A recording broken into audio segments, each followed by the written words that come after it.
أنا تعبت من ظلم أمي ليا وتفرقتها في المعاملة بيني وبين إخواتي اللي هي جايباهم من راجل تاني. هحكي لكم حكايتي وقولولي أعمل إيه وأتصرف إزاي.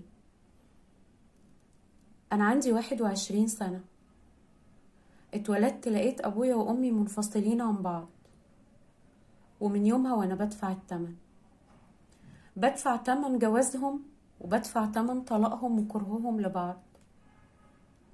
اتولدت لقيتهم متطلقين، يعني أمي اتطلقت وهي لسه حامل فيا، يعني اتطلقت بعد كام شهر من جوازها من أبويا، وابتدت بينهم المشاكل والصراعات، وابتدت إنها تحرمني من إني أشوف أبويا لما كبرت شوية، وبقى يحصل بينهم مشاكل وخناقات ومد إيد وإهانة حتى وهما منفصلين، لدرجة إن أبويا الله يرحمه في يوم من الأيام ضربها عورها تعويرة موت، وربنا سبحانه وتعالى هو الوحيد اللي أنقذها وأنقذ حياتها.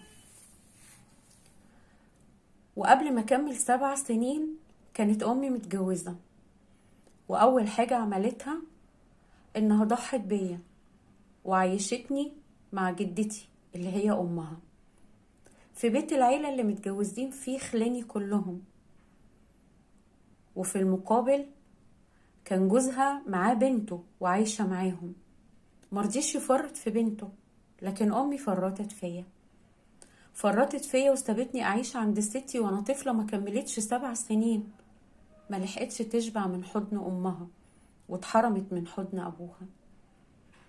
أبوها اللي بعد سنة أو 2 من جواز أمي مات في حادثة،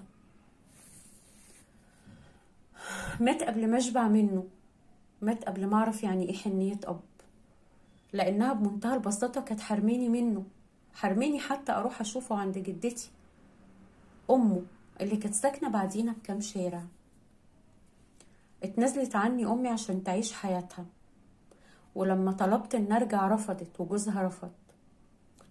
عشت بخدم ستي وخلاني ومراتات خلاني، ولو فتحت بقي وقلت نص كلمة بتضرب وبتهان وبتشتم بأقذر الألفاظ، وكأني مش بنتهم أو بنت بنتهم، كأني واحدة جايبينها من الشارع.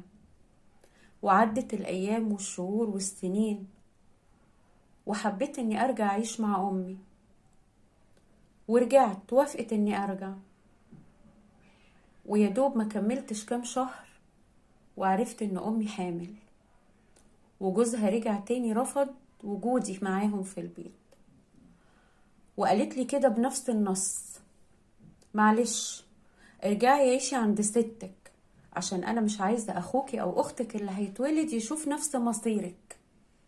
طب وأنا ذنبي إيه أتحرم من أمي ومن أبويا؟ ذنبي إيه أعيش خدامة تحت رجلين ستي ومراتات ولادها؟ أنا عملت إيه؟ ورجعت، لأنه ببساطة قال يا بنتي يا بنتك في البيت، فطبعا كان المفروض إن هي اللي هتضحي وأنا اللي أمشي. ورجعت تاني عند جدتي، ورجعت تاني لنفس المعاناة: شيلي وحطي وكنسي وروقي واغسلي واطبخي، وكأني خدامة مش بنت بنتها. وجابت أمي أول طفل وربنا هداهم عليا، ولما طلبت منها اني ارجع اعيش معاهم وافقت، بس عايزة ارجع سنة لورا. في الوقت اللي انا كنت عايشة فيه عند جدتي امي ما كانتش بتيجي تشوفني، كانت كل 15 يوم او كل 20 يوم تيجي تشوفني نص ساعة او ساعة وتمشي. منهم مرات كنت ببقى مريضة وتعبانة، حرارتي عالية، عندي دور برد جامد، كانت بتسيبني وتمشي، يا دوب تبص عليا وتمشي، ما كانتش حتى بتفكر تبات معايا او تاخدني ابات معاها لحد ما اروق وابقى كويسة. ورجعت تاني اعيش معاها غصب عني، بحبها لانها امي، ما اقدرش اقسى عليها، وقلبي مش هين عليه يقسى عليها. ورجعت عشت معاها، ومرت الايام والشهور والسنين، وكانت كلها صراعات بيني وبين بنته. بصي بنتك عملت ايه، لا بنتك انت اللي عملت، لا بنتك، لا بنتك. وكان دايما في الاخر بيجوا عليا انا. هو ما كانش بيجي على بنته، لكن امي كانت بتيجي عليا. وخلفت امي تاني، واصبح ليا اخ واخت، وابتدت معاناة جديدة، معاناة التفرقة في المعاملة. مش منه هو بس، من امي كمان. امي كانت بتحبه جدا جدا، كانت بتحبه اكتر مني، وبتحب ولاده اللي هي مخلفاها منه. وكانت كل ما تزعل معايا او تتخانق معايا تقولي اصل انتي شبه ابوكي، اصل انتي بنت كذا زي ابوكي، اصل انتي نكدية زي ابوكي. قدام اي حد ممكن تقولي كده، وقدام اي حد ممكن تجيب سيرته بالوحش. وانا بزعل على ابويا. يمكن ما لحقتش اشوف منه حنية، بس ما شفتش منه اسوأ. يمكن كان وحش معاها، بس هو ابويا. ليه دايما بتحسسني ان بدفع تمن غلطتها في اختيارهم بعض، او غلطتها في ان هي حبته، او غلطتها في ان هي اختارت حد مش مناسب ليها وهو اختار حد مش مناسب ليه. انا ذنبي ايه؟ انا كل ذنبي في الدنيا ان انا بنتهم. وبعدين هو مات، يعني المفروض ما يجوز عليه غير الرحمة، ما تجيش سيرته بحاجة وحشة قدام الناس الغريبة. تقول انا انفصلت عن باباها من وهي في بطني. هي ما تعرفش ابوها، ما شافتوش، بتنكر وجوده، وده بيزعلني. ولما بتكلم تقولي انتي شفتي منه ايه حلو يخليكي تحبيه؟ ابويا. هو وحش هو حلو ابويا، هو ظالم هو جاحد هو ابويا. اطلب منها اقول لها نفسي عايزه هدوم، محتاجه هدوم، تقولي معيش فلوس. ببص الاقيها بعد كده جابت لولادها او جابت له هو لجوزها. طب وانا يا امي اجيبلك منين واعملك ايه؟ قعدتني وخلتني ما كملتش تعليم بحجة ان مفيش فلوس، وفي المقابل بتقول لاختي اللي هي من جوزها انا هصرف عليكي لحد ما تقولي خلاص كفاية. قلت لها طب اكمل منازل، مش عايزة منك حاجة، هذاكر من على النت. برضو رفضت. جه عليا وقت تعبت وكنت بحس بنغزة في قلبي بتوجعني، ما كنتش بقدر اخد نفسي. بقيت اقول لها انا تعبانة عايزة اروح للدكتور، بكرة بعده الاسبوع الجاي، مفيش فلوس. وفجأة هو تعب، خدته وجريت بيه عند الدكتور. فجأة هي تعبت راحت للدكتور. فجأة حبت توضب حاجات في البيت، ظهرت الفلوس. لكن ليا انا مفيش فلوس، ليا انا الدنيا بايظة والحال مش مظبوط. ولما ابتدوا اخواتي يكبروا بقت بتديني انا مصروف 5 جنيه. في الوقت اللي احنا فيه ده تخيلوا بنت عندها 21 سنة بتاخد 5 جنيه، ما بال ان اختي اللي في اولى اعدادي واخويا بياخدوا 15 جنيه وهم رايحين المدرسة. ولو اتكلمت انتي بتغيري من اخواتك، انتي باصه لاخواتك، انتي مش بتحبيهم، اصل انتي غبيه زي ابوكي واهله، انتي وحشه اصل انتي بنت كذا وبنت كذا وبنت كذا. وحتى لما بتقعد في وسط ناس بتقول انا بنتي اللي رباها جوزي ده ما شافتش ابوها ولا تعرفه، ابوها مات وهي في بطني، وبتنكر وجوده، وده بيزعلني وبيضايقني. لو حصل مشكله بيني وبينها بتخلي جوزها يهني ويضايقني، لدرجة ان في مرة خليته مد ايده عليا.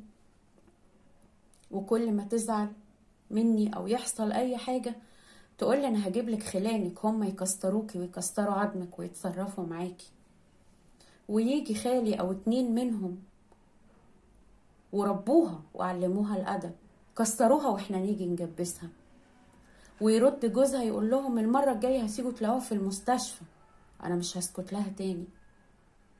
وكأني واحدة من الشارع، كأني واحدة مش بنتهم.